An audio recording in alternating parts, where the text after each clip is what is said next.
What is up, everybody? This is Lyle, No Hippie Trucking and Transportation, coming at you from Columbus, Minnesota. Just got done delivering down in Hopkins, Minnesota, and I'll be honest with you, I almost missed that delivery. I don't know what made me think that this delivery was supposed to be at 10 p.m. tonight, but that was really what was on my mind, because when I picked up the load yesterday, I was like, oh, this is a great load. I get to pick it up. It's only like 400 miles, run it out there really quick, post up within 60, 80 miles, and then get to relax 24 hours and then drive it in. Wrong. So I didn't realize my errors until this morning.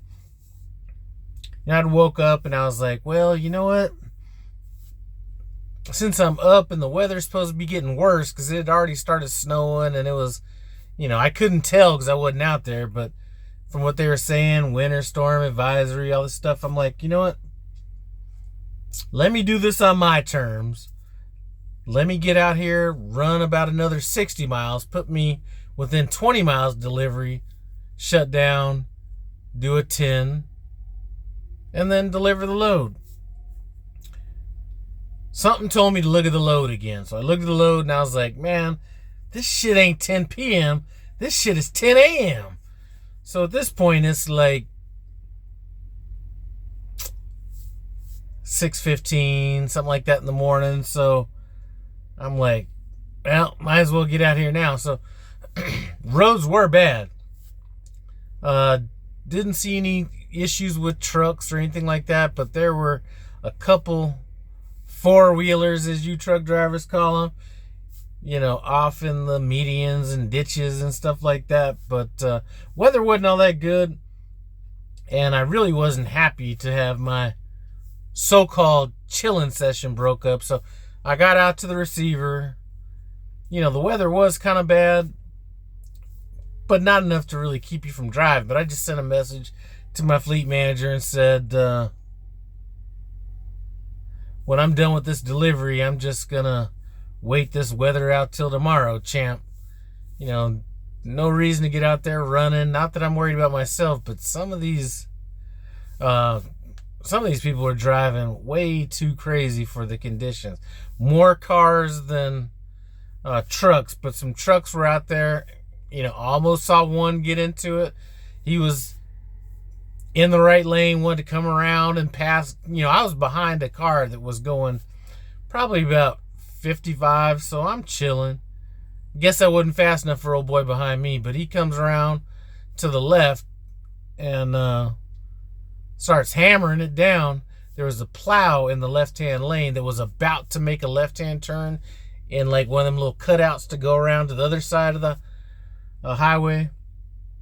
So he gets in this left lane, and maybe about a half mile ahead, and he's hauling ass. He's probably at, 65, 70 miles an hour. Well, let's say 65 miles an hour. And notices this plow up in front of him and no way to escape. I started hitting my brakes to give him some room at this point, just in case he was going to bail out and try to come into my lane. But just stuff like that made me say, you know what?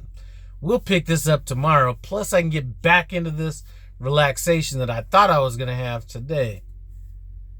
I don't really get up to Minnesota all that much. I don't really remember. I know I get meat loads from out of here, and I'm almost certain that I drove in the wrong direction on my next load. But some of those truck stops down near Minneapolis are a little bit too rustic for what I was trying to do. So I just came up here a little bit north of that. So that's what I'm doing now.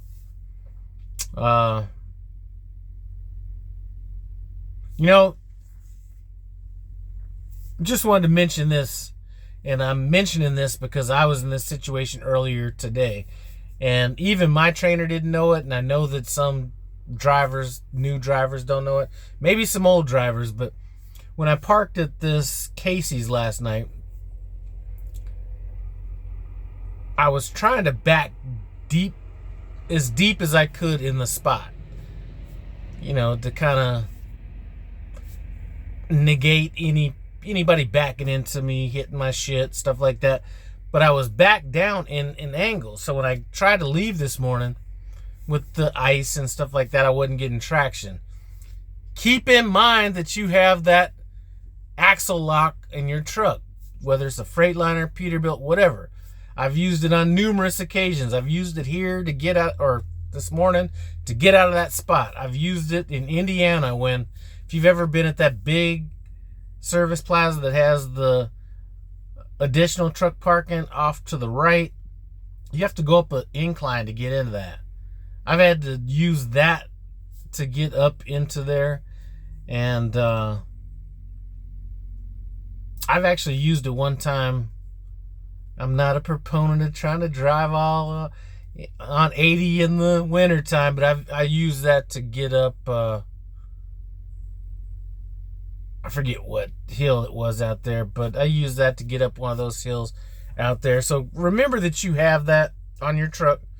And I've used it for additional reasons, but I'm not no snitch, so I'm not going to tell on myself. But that was a few years back. But remember, you have the axle lock on your truck. Use it if you need it. As a matter of fact, I've used it when I was leaving a truck stop and it was an incline getting out of the truck stop. So it's there. Use it.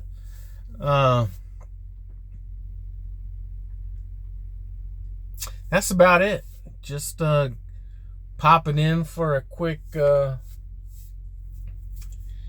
my head out right quick.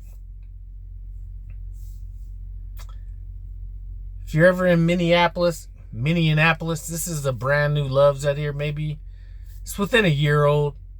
The worst thing about this is there is no close parking to that, to the store, showers, anything like that. So that walk up there is just shy, well, it's between an eighth and a quarter of a mile, probably right in between there, which isn't that bad in itself. But with this weather out here, and it's not you don't have the most traction out there where you're walking. So I'm going to try to talk myself into going in here and more so shaving than taking a shower. But I got to do something because this is irritating the shit out of me.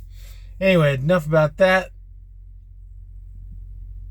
I appreciate you stopping by. No Hippie Trucking and Transportation. As always, comment, subscribe, and I'm out.